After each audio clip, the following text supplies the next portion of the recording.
nang, nang si Doc Vito ay mga 6 years old, sinasama ko sa bukid. Pagdating sa bukid, kami ay magtatanim.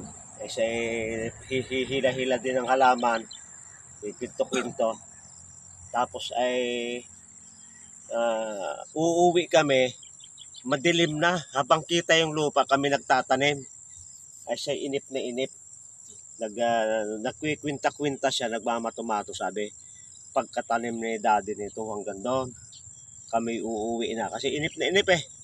At tatatlo kami sa bukid, walang kapitbahay. Ay sabi ko, nako, ay gabi ang ating uwi. Pero bagaman gayong naiinip, ay sumasama. Alam niyo, yung memory na yon, hindi basta-basta mawawala. Nang si ay doktor na, ay nakabili ng ganitong magandang property, ay ang isip niya, taniman ng taniman niya. Kaya kita niyo ang dami ditong halaman. At yung pagtatanim, yung tuwa na ikaw ay may lupa, sariling lupa na nakapagtanim, tapos ay pipitas ka ng iyong mga bunga ng iyong itinanim, kakain yung asawa mo, yung iyong anak, yung iyong magulang. Yun ay matinding kaligayahan. Hindi basta-basta mababayaran ang kaligayahan yun. Ay siya ay busy sila mag-asawa dyan. Hanggang gabi ang mga pasyente ko minsan. Pero talagang ang maganda ngayon ay siya ay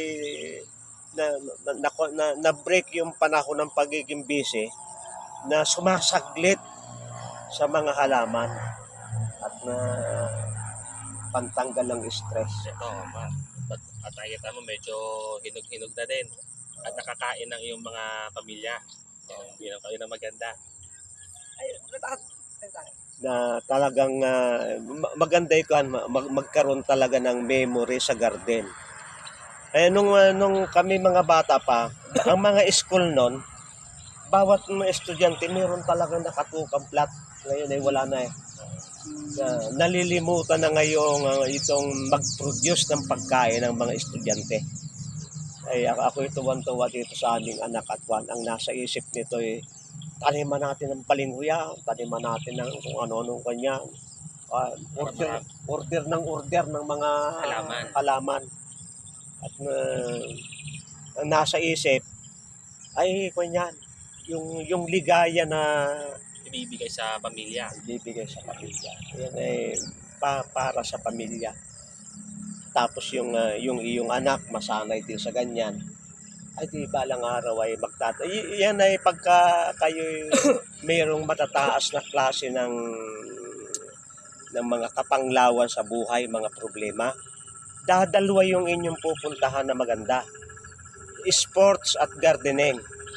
Ang sports, ang problema sa sports ay pag ikaw ay nanalo, ay talo yung kalaban ay may hinanakit, nag-iinsultuhan kuminsan. Hindi kagaya ng gardening na may pakinabang ka, maligaya kayo pati hanggang may maligaya. Walang competition. Kaya ito po si Doc Vito, ito ay ang memory namin, 6 years old, dala-dala na sa bukid, katulong sa pagtatanim, at hanggang maging doktor, yung ugali na yun ay kanyang nadala. Maraming salamat sa inyong pagsubaybay sa Natural Wellness si Pastor Vito.